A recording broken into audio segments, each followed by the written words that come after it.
nepakartojama varo gaminti. Paprasčiau už paprastas, skaniau už patį skaniausią dalyką. Karamelinis tinginys. Paprasčiau už paprastą, lengviau už lengvą, skaniau už patį skaniausią. Ko mums reiks?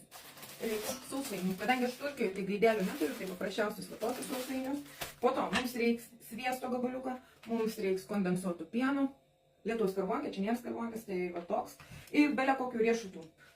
Aš dažniausiai darau su graikiškais riešutais, bet kadangi neturiu graikiškų riešutų, tai bus su lukštentais lazdynų riešutais. Ką mes visų pirma darom? Ogi, į patį didžiausią puodą, kokį turi, susilaužom sausainiukus. Susilaužom sausainiukus. Mažiau. Gal būtų gabaliukai, ne biuletėliai. Bet susilaužom.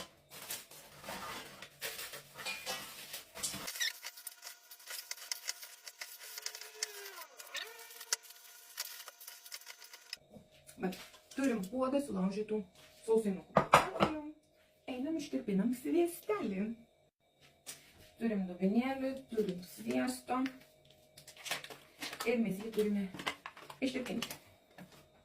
Kad greičiau ištirptų, tai mes jį gabaliukais.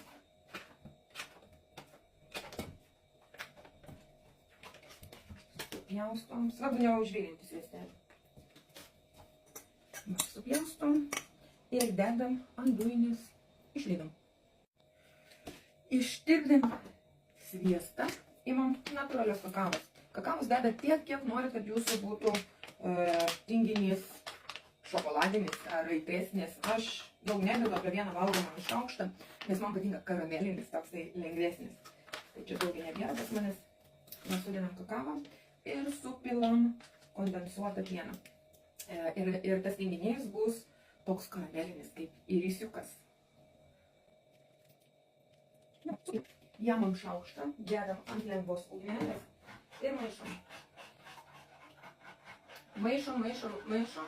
Turi kakava, sviestas ir kondensuotas pienas gautis vientisą masę.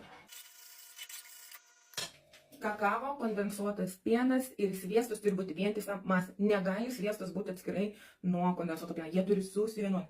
Tai ant pačios mažiausios ugnelės ir makaluojam, kol bus vientisą masę. Pavyzdžiui, va taip, ir negerai, matot?